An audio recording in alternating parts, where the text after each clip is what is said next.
ಮೌನವೇ ನನ್ನ ಉತ್ತರ. ನಿನ್ನೆ ಮುಂಬೈನಲ್ಲಿ ಇಂದಿನ ರಾಜಕೀಯ ತಲ್ಲಣಗಳ ಬಗ್ಗೆ ಸಂವಾದ ಕಾರ್ಯಕ್ರಮವೊಂದರಲ್ಲಿ ಭಾಗವಹಿಸಿ ಬೆಂಗಳೂರಿಗೆ ಹೊರಡುವ ವಿಮಾನ ಏರಿದ್ದೆ. ಇತ್ತೀಚೆಗಿನ ವಿದ್ಯಮಾನಗಳು, ದೊಡ್ಡವರೆನಿಸಿಕೊಂಡವರ ವಾದವಿವಾದಗಳು, ನಾಯಕರೆನಿಸಿಕೊಂಡವರ ಲಂಗು ಲಗಾಮಿಲ್ಲದ ಮಾತುಗಳು, ಸಾಮಾಜಿಕ ಜಾಲತಾಣಗಳಲ್ಲಿ ಎಲ್ಲರ ಬಗ್ಗೆ ಎಲ್ಲರೂ ಸಂಕೋಚ ಸೂಕ್ಷ್ಮತೆ ಇಲ್ಲದೆ ತಾವಾಡುವ ಮಾತುಗಳ ಪರಿಣಾಮದ ಬಗ್ಗೆ ಯೋಚಿಸದೆ ದೂರುತ್ತಿರುವ ಮಾತುಗಳ ಬಗ್ಗೆ ಯೋಚಿಸತೊಡಗಿದೆ. ಆಚಾರವಿಲ್ಲದ ನಾಲಿಗೆ, ನಿನ್ನ ನೀಚ ಬುದ್ಧಿಯ ಬಿಡು ನಾಲಿಗೆ, ಈ ಹಾಡನ್ನು ನನ್ನೊಳಗೆ ನಾನೇ ಗುನುಗತೊಡಗಿದೆ. ಮನಸ್ಸು ನಾವಾಡುವ ಮಾತುಗಳ ಬಗ್ಗೆ ಯೋಚಿಸತೊಡಗಿತು. ಸಾಂತ್ವನದ ಮಾತುಗಳು, ರೊಚ್ಚಿಗೆಬ್ಬಿಸುವ ಮಾತುಗಳು, ನಮ್ಮನ್ನು ಬದುಕಿಸುವ ಮಾತುಗಳು, ನಮ್ಮನ್ನು ಕೊಲ್ಲುವ ಮಾತುಗಳು. ಸ್ವೀಡಿಷ್ ನಾಟಕಕಾರ ಅಗಸ್ಟ್ ಸ್ಟ್ರಿಂಡನ್ಬರ್ಗ್ನ ಫಾದರ್ ಎನ್ನುವ ನಾಟಕ ನೆನಪಾಯಿತು.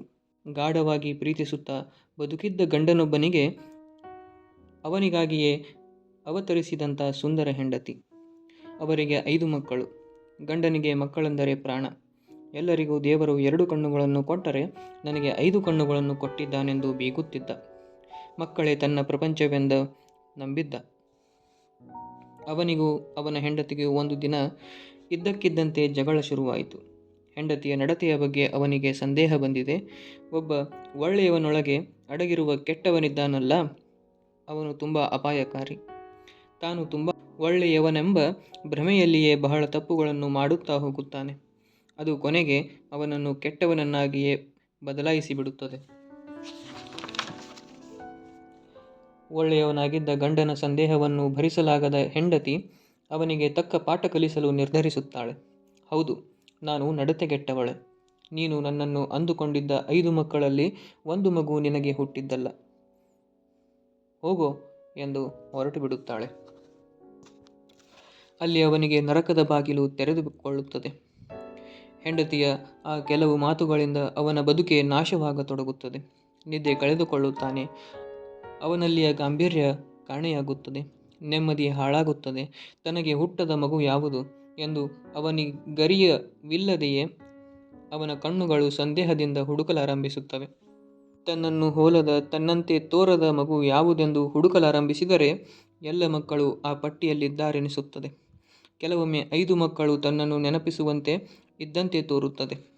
ಮಕ್ಕಳಾಡುವ ಆಟದಲ್ಲಿಯೂ ತಪ್ಪು ಕಂಡುಹಿಡಿಯಲು ಪ್ರಾರಂಭಿಸುತ್ತಾನೆ. ಸಹಿಸಲಾಗದ ತೊಳನಾಟ ಅವನನ್ನು ಮರಣದ ಹೊಸ್ತಿಲಿಗೆ ಕೊಂಡೊಯ್ಯುತ್ತದೆ. ಇಂದಿನವರೆಗೆ ಬದುಕಿದ್ದ ಬದುಕಿನ ಬಗ್ಗೆಯೇ ಜಿಗುಪ್ಸೆ ಹುಟ್ಟುತ್ತದೆ. ಕೊನೆಗೆ ಸತ್ಯವನ್ನು ಹೇಳು ಎಂದು ಹೆಂಡತಿಗೆ ಶರಣಾಗುತ್ತಾನೆ. ಸುಮ್ಮನೆ ನಿಮ್ಮ ಮೇಲಿನ ಕೋಪದಿಂದ ಆ ಮಾತು ಆಡಿದೆ ಎನ್ನುತ್ತಾಳೆ ಹೆಂಡತಿ.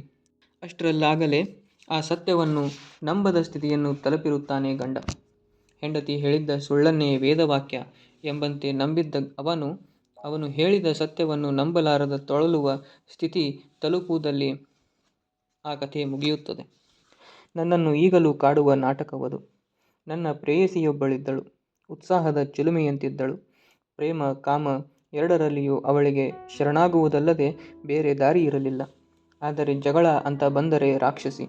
ಮಕ್ಕಳು ಜಗಳವಾಡುವಂತೆ ಅರ್ಥವಿಲ್ಲದ ಗಾಯಗಳನ್ನು ಉಂಟುಮಾಡುವ ಜಗಳಗಳು.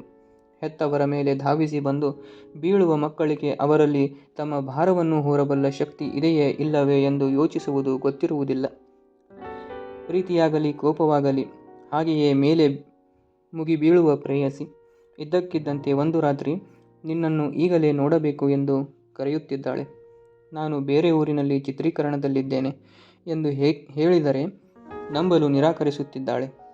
ಇಲ್ಲ, ನೀನು ಬೇರೆ ಯಾರ ಜೊತೆಗೋ ಇದ್ದೀಯ, ನಾನು ನಿನಗೆ ಮುಖ್ಯಳಲ್ಲ ಎಂದು ಸಿಡುಕುತ್ತಿದ್ದಾಳೆ. ಕೇಳಲೇ ಆಗದ ಒರಟು ಮಾತುಗಳಿಂದ ಬೈಯುತ್ತಿದ್ದಾಳೆ. ಪ್ರತಿಕ್ರಿಯಿಸದೆ ಮೌನವಾದರೆ ಅವಳೇ ಸಮಾಧಾನಗೊಳ್ಳುತ್ತಾಳೆ ಎಂದು ಸುಮ್ಮನಾದೆ. ಆದರೆ ಅದು ಹೆಚ್ಚಾಯಿತು. 2 ದಿನ ಬಿಟ್ಟು ಮತ್ತೆ ಫೋನ್. ನೀನು ಬೇರೊಬ್ಬಳ ಜೊತೆಗೆ ಇರುವುದರಿಂದಲೇ ನಿನಗೆ ನನ್ನ ಕಡೆ ಗಮನವಿಲ್ಲ. ನಾನು ಈಗ ಇನ್ನೊಬ್ಬನ ಜೊತೆಗೆ ಇದ್ದೇನೆ, ತಿಳಿದುಕೋ ಎಂದು ಕರೆಯನ್ನು ಕತ್ತರಿಸಿದಳು. ನನ್ನ ಮನಸ್ಸು ಭಾರವಾಯಿತು. ಅರ್ಥ ಮಾಡಿಕೊಳ್ಳುತ್ತಿಲ್ಲವಲ್ಲ ಎಂದು ಕೋಪ ಮತ್ತು ನಿಜವಾಗಲೂ ಇನ್ನೊಬ್ಬನ ಜೊತೆ ಇದ್ದಾಳೆ ಎನ್ನುವ ಕಿರಿಕಿರಿ ಎರಡೂ ಇದೆ. ಒತ್ತಡದ ಶೂಟಿಂಗ್ನ ಹಗಲುಗಳು ರಾತ್ರಿಗಳು ನನ್ನ ಕಣ್ಣ ಮುಂದಿರುವುದರಿಂದ ಅವಳಿಗೆ ಸಮಯ ಕೊಡಲು ನನ್ನಿಂದ ಸಾಧ್ಯವಾಗುತ್ತಿಲ್ಲ. ನನ್ನನ್ನು ಕೇಳುವ ಹಕ್ಕು ನಿನಗೆ ಇದೆಯಾ ಎಂದು ಕೇಳಿದರೆ ಉತ್ತರಿಸಲು ನನ್ನಿಂದ ಸಾಧ್ಯವಾಗುತ್ತಿಲ್ಲ.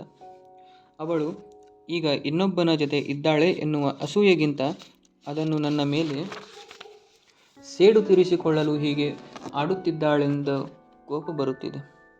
ಅವಳಾಡಿದ ಕೆಲವು ಮಾತುಗಳಿಂದ ನನ್ನ ಹಗಲುಗಳು ರಾತ್ರಿಗಳು ನರಕವಾಗಿವೆ.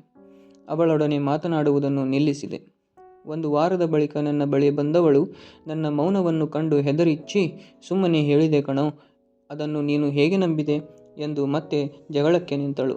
ಆದರೆ ಅಲ್ಲಿಯವರೆಗೆ ಅವಳ ಪ್ರೇಮವೋ ಕಾಮವೋ ತಂದ ಎಲ್ಲ ಸಂತೋಷಗಳನ್ನು ಅವಳಾಡಿದ ಕೆಲವು ಮಾತುಗಳು ನುಂಗಿ ಹಾಕಿ ವಿಶ್ವರೂಪ ಪಡೆದು ನಿಂತಿವೆ.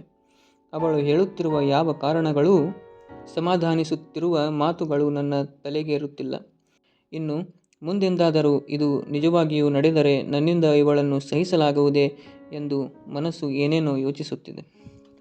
ಅವಳನ್ನು ಅಂದು ಕ್ಷಮಿಸಿದೆ, ಆದರೆ ಅಷ್ಟು ಸುಲಭದಲ್ಲಿ ಮರೆಯಲಾಗಲಿಲ್ಲ. ಅವಳಲ್ಲಿದ್ದ ಪ್ರೇಮವನ್ನು ಕಾಮವನ್ನು ಈ ಹಿಂದಿನ ಹಾಗೆ ರಸಿಕನಾಗಿ ಸುಖಿಸಲಾಗಲಿಲ್ಲ. ಎದೆಯ ಮೂಲೆಯಲ್ಲೆಲ್ಲೋ ಅವಳಾಡಿದ ಮಾತುಗಳಿವೆಯಲ್ಲ. ಕೆಲವು ವರ್ಷಗಳ ಹಿಂದೆ ಇದೇ ರೀತಿ ಒಂದು ನೋವಿನ ಸಂದಿಗ್ಧದಲ್ಲಿ ಸಿಲುಕಿದ್ದೆ. ಈ ಸಲ ಅಂಥ ಮಾತುಗಳನ್ನು ಹೇಳಿದವನು ನಾನಲ್ಲ, ಕೇಳಿಸಿಕೊಂಡವನು ನಾನಲ್ಲ. ಹೇಳಿದವರು ನನ್ನ ಅಮ್ಮ, ಕೇಳಿಸಿಕೊಂಡವನು ನನ್ನ ಹೆಂಡತಿ. ನಾನು ಪ್ರೀತಿಸುವ 2 ಹೆಣ್ಣುಗಳ ಮಧ್ಯದಲ್ಲಿ ನಾನು ಯಾರ ಪಕ್ಕದಲ್ಲಿದ್ದೇನೆಂದು ಹೇಳಬೇಕಾದ ಸಂದಿಗ್ಧ. ಅತ್ತೆಗೂ ಸೊಸೆಗೂ ಮಾತಿನ ಜಗಳ. ವಿಷಯ ಏನಪ್ಪ ಅಂದರೆ, ಎಲ್ಲ ಅತ್ತೆಯಂದಿರಲ್ಲೂ ಇರುವ ಸೊಸೆಯಂದಿರಿಗೆ ಮಕ್ಕಳನ್ನು ಬೆಳೆಸುವ ಬರುವುದಿಲ್ಲ ಎಂಬ ಮೂರ್ಖ ಮುಗ್ಧತೆ. ಅದು ಬದಲಾಗಲೇ ಇಲ್ಲ. ಎಲ್ಲ ಸೊಸೆಯಂದಿರಿಗೂ ನಮಗೆ ಗೊತ್ತಿಲ್ವಾ ಎಂಬ ಮೂರ್ಖ ಸ್ವಾಭಿಮಾನವೂ ಬದಲಾಗಿಲ್ಲ. ಈ ಮುಗ್ಧತೆಗೂ ಸ್ವಾಭಿಮಾನಕ್ಕೂ ನಡೆಯುವ ಜಗಳದಲ್ಲಿ ಯಾರ ಪಕ್ಷ ನಿಲ್ಲಬೇಕು ನಾನು? ನನ್ನ 2ನೇ ಮಗನು ಮೇಘನ ಐಸ್ ಕ್ರೀಮ್ ಬೇಕು ಎಂದಿದ್ದಕ್ಕೆ ತಂದು ಕೊಟ್ಟಿದ್ದಾಳೆ ಹೆಂಡತಿ. ಹಾಗೆ ಕೇಳಿದ್ದೆಲ್ಲ ಕೊಡಿಸಬೇಡ, ಮಗುವಿಗೆ ಜ್ವರ ನೆಗಡಿ ಬಂದಿತೆಂದು ತಾಯಿ ಹೇಳಿದ್ದಾಳೆ. ಮಗಳಿಗೆ ಏನೂ ಆಗುವುದಿಲ್ಲ ಎಂದಿದ್ದಾಳೆ ಹೆಂಡತಿ. ನಿನ್ನ ಈ ಥರದ ಬುದ್ಧಿಯಿಂದಲೇ ಇದ್ದ ಮಗನನ್ನು ಕಳೆದುಕೊಂಡೆ, ಬಲಿ ಕೊಟ್ಟೆ ಎಂದು ತೀರಿ ಹೋದ ಮಗನನ್ನು ಮತ್ತೆ ನೆನಪಿಸಿದ್ದಾಳೆ ಅಮ್ಮ. ನನ್ನ ಮಗನನ್ನು ನಾನೇ ಕೊಂದೆ ಎಂದು ಬಿಟ್ಟರಲ್ಲ ಎಂದು ಹೆಂಡತಿ ರೋಧಿಸುತ್ತಿದ್ದಾಳೆ. ನಾನು ಏನು ಹೇಳಿದರೂ ಇವಳು ಕೇಳುತ್ತಿಲ್ಲ ಎಂಬ ಆತುರದಿಂದ ಬಂದ ಮಾತು ಅದು ಎಂಬುದು ಅಮ್ಮನ ವಾದ. ಈಗ ಈ 2 ತಪ್ಪುಗಳಲ್ಲಿ ಯಾವುದು ದೊಡ್ಡ ತಪ್ಪು ಎಂದು ಹೇಳಬೇಕಾದ ಸ್ಥಾನದಲ್ಲಿ ನಾನು. ಮೌನವೇ ನನ್ನ ಉತ್ತರ.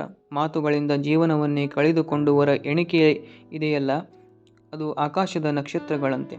ಎಣಿಸಿ ಮುಗಿಸಲು ಸಾಧ್ಯವೇ ಆಗದ್ದು.